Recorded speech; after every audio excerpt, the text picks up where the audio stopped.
श्री मल्लिकार्जुन ज्योतिर्लिंग आंध्र प्रदेश में कृष्णा नदी के तट पर दक्षिण का कैलाश कहे जाने वाले श्रीशैल पर्वत पर श्री मल्लिकार्जुन ज्योतिर्लिंग स्थित है। महाभारत, शिव पुराण तथा पद्म पुराण आदि धर्म ग्रंथों में इसकी महिमा और महत्ता का विस्तार से वर्णन किया गया है। पुराणों में इस ज्योतिर्लिंग की कथा इस प्रकार से वर्णन है। एक समय की बात है, भगवान शंकर जी के दोनों पुत्र श्री गणेश और श्री कार्तिकेय स्वामी विवाह के लिए परस्पर झगड़ने लगे। प्रत्येक का आग्रह था कि पहले मेरा विवाह किया जाए। उन्हें लड़ते झगड़ते देख भगवान शंकर और माँ भवानी ने कहा, तुम लोगों में से जो पहले पूरी पृथ्वी का चक्कर लगाकर यहाँ वापस आएगा, उसी का विवाह सबसे पहले। माता पिता की यह बात सुनकर श्री कार्तिकेय स्वामी तो अपने वाहन मयूर पर विराजित हो तुरंत पृथ्वी प्रदक्षिणा के लिए दौड़ पड़े।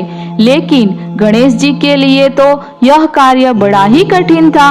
एक तो उनकी काया स्थूल थी, दूसरे उनका वाहन भी मूषक चूहा था। भला वे दौड़ में स्वामी कार्तिकेय की बराबरी किस प्रकार कर पाते। लेकिन उनकी काया जितनी स्थूल थी, बुद्धि उसी से अनुपात में सूक्ष्म और तीक्ष्ण भी थी। उन्होंने अविलंब पृथ्वी की परिक्रमा का एक सुगम उपाय खोज निकाला। सामने बैठे माता पिता का पूजन करने के पश्चात उनकी 7 प्रदक्षिणाएं करके उन्होंने पृथ्वी प्रदक्षिणा का कार्य पूरा कर लिया। उनका यह कार्य शास्त्रानुमोदित था। पित्रोश्च पूजनं कृत्वा प्रक्रांति च करोति यः तस्य वै पृथ्वीजन्यं फलं भवति निश्चितम्। पूरी पृथ्वी का चक्कर लगाकर स्वामी कार्तिकेय जब तक लौटे तब तक गणेश जी का सिद्धि और बुद्धि नाम वाली 2 कन्याओं के साथ विवाह हो चुका था और उन्हें क्षेम तथा लाभ नामक 2 पुत्र भी प्राप्त हो चुके थे। यह सब देख कार्तिकेय स्वामी अत्यंत रुष्ट हो कौच पर्वत पर चले गए।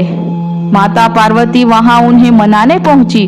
पीछे शंकर भगवान वहां पहुंचकर ज्योतिर्लिंग के रूप में प्रकट हुए और तब से मल्लिकार्जुन ज्योतिर्लिंग के नाम से प्रख्यात हुए।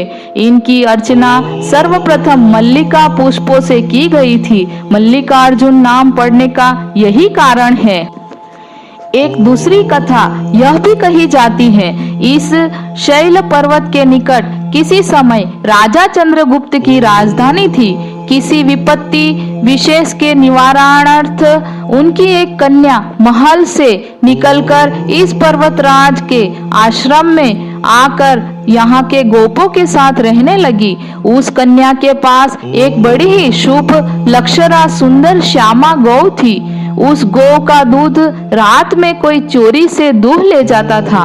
एक दिन संयोगवश उस कन्या ने चोर को दूध दूहते देख लिया और क्रुद्ध होकर उस चोर की ओर दौड़ी, किंतु गौ के पास पहुंचकर उसने देखा कि वहां शिवलिंग के अतिरिक्त और कुछ नहीं है।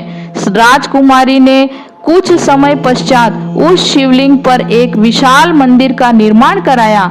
यही शिवलिंग मल्लिकार्जुन के नाम से प्रसिद्ध हुआ। शिवरात्रि के पर्व पर यहाँ बहुत बड़ा मेला लगता है। इस मल्लिकार्जुन शिवलिंग का दर्शन, पूजन एवं अर्चन करने वाले भक्तों की सभी मनोकामनाएं पूर्ण हो जाती है। उनकी भगवान शिव के चरणों में स्थिर प्रीति हो जाती है। दैहिक, दैविक, भौतिक सभी प्रकार की बाधाओं से वे मुक्त हो जाते हैं। ओम नमः शिवाय।